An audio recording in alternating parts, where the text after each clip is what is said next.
Magandang hapon! Kumusta po? Narito po ang update natin para sa lagay ng ating panahon.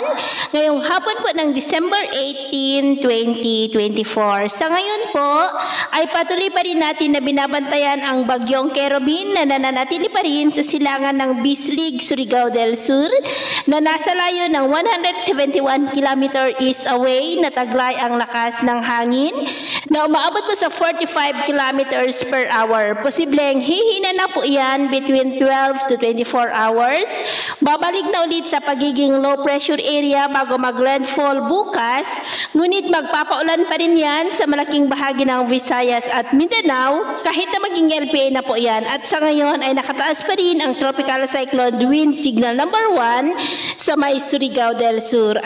At sa nalalabing bahagi ng ating bansa dahil sa amihan ay cloudy skies with isolated rains sa ilang bahagi ng Northern Luzon at dahil naman sa shear line ay cloudy skies with isolated rains sa may Calabarzon, Bicol region at dahil naman sa trough ng bagyong Kerubin kasama ng ITZZ at mga localized thunderstorm ay cloudy skies with isolated rains sa may Panay Islands, Negros, Cebu, Bohol, Leyte, Samar Provinces, Sulu Archipelago, Zamboanga Peninsula, Northern Mindanao, Caraga, Davao Region at Sorsogon. At mamayang gabi, posible pa rin ang mapag-ulan, lalo na po sa may Mindanao, Visayas, ilang bahagi ng Southern Luzon at Northern Luzon.